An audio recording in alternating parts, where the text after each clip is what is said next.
I'm Alex Kitchen and welcome to this week's Cooking Affair, the show that keeps you up to date with all things juicy and tasty in the kitchen. Now today we're going to be chatting about the film Ratatouille in our special feature, The Rat in the Kitchen. We're also going to have our 3-minute food chefs demonstrating how to make pizza, and our special guest will be Rachel, sharing her views on Jamie Oliver. And to end the show, of course, Matthew will be here updating you with the latest food news. Now this week's affair starts with a look at last year's film Ratatouille, with its unique look at cooking through the eyes of a rat, carrying the message it doesn't matter who you are, you can still cook, and I know many of us will agree with that. And it's based around Remy the rat, with a vision of taking on the dreams of his dead restaurant owner to make sure that he can follow his path. He's got a few battles with his family there, but he definitely manages to conquer all of that. So now let's have a look at the film.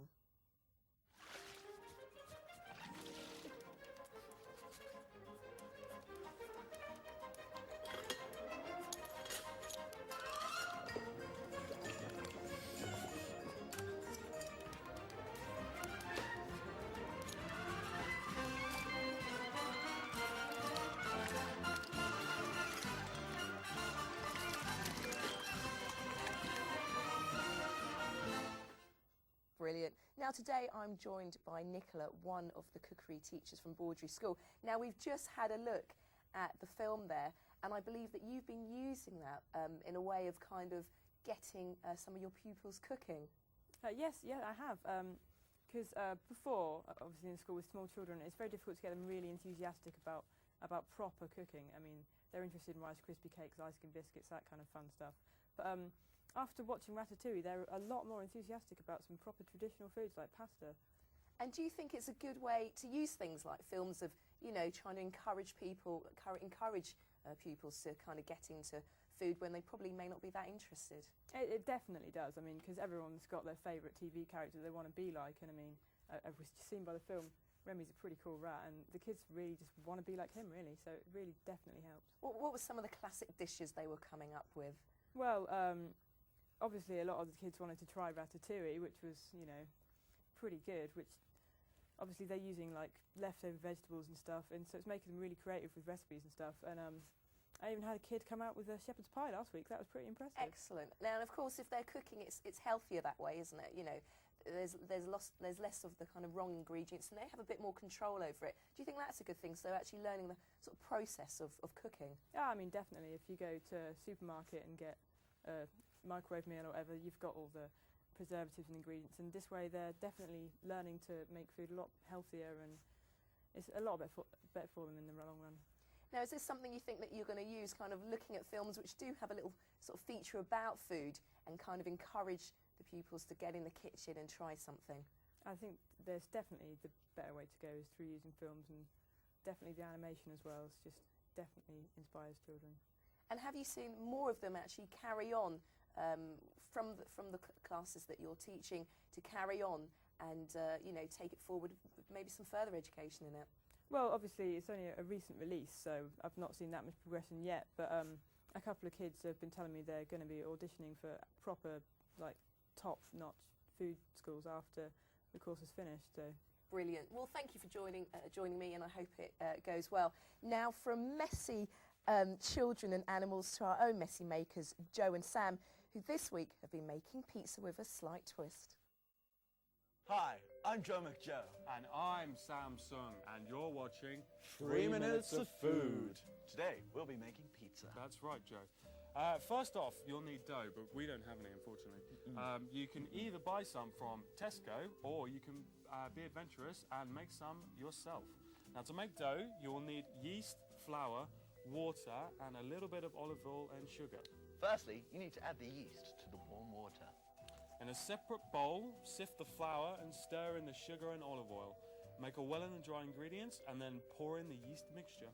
Transfer the dough mixture into a floured surface and then knead it to shape with your hands. The final stage is to leave it to rise.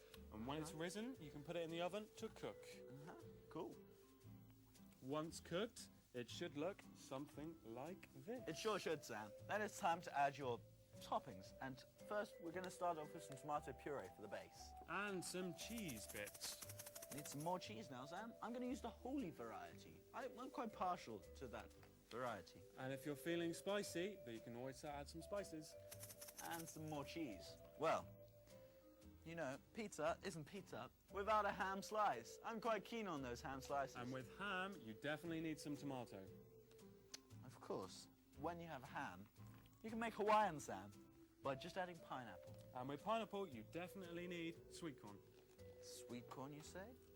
I'm going to go along with the pork-based theme and add some sausages. Oh, I've got some more sausages, Joe. Ah, excellent, Sam.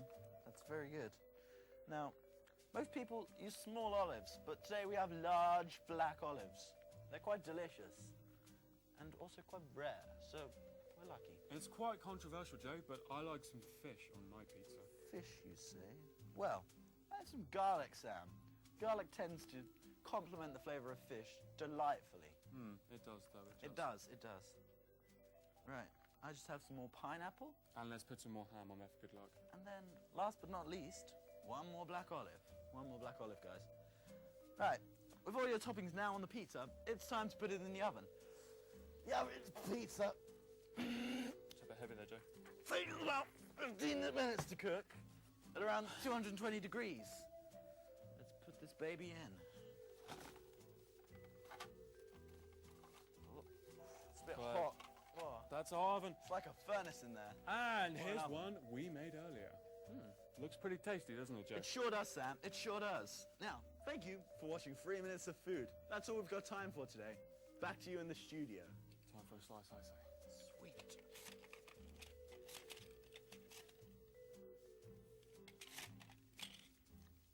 Don't you just love those crazy kids? Thanks there to Joe and Sam. And I hope your pizza looks just as tasty as theirs. Now, we've all heard of Jamie Oliver, and for this week's affair, we have our special guest, Rachel, who I'll be chatting to in a moment about what he's been getting up to recently. Now, what has he been doing, I hear you ask? Well, apart from steaming up those cooking in the kitchen for quite a few years now, he's also been campaigning for healthier meals for schools. Shocked by the sheer amount of junk food that children have been eating, he set up the Feed Me Better campaign, originally backed by Tony Blair, to make sure that food standards in schools are a lot higher, away from the junk food and over to the better and healthy eating. And to tell me more about that, I have Rachel here. Now, how successful do you think his campaign has been? I think while he was able to monitor its progress, it was quite successful. But now that the cameras have gone and he's seemingly stopped to care, I think the progress will stop. The children and the teachers and the ladies will just revert back to their old ways. And do you think it's a good idea to kind of get all the kind of junk food out of schools completely? I think there perhaps should be a restriction, but not a ban completely. It's just quite nanny state-like. We're being told as adults not to drink, not to smoke. Now the children are suffering as well. I think that as long as it's taught that the food is regulated, so you eat 5 portions of fruit and veg a day, a snack is fine, just not ban it completely. Yeah. So it's all about having a balanced meal and I'm guessing, making sure that pupils understand that and kind of what goes into both of them, really.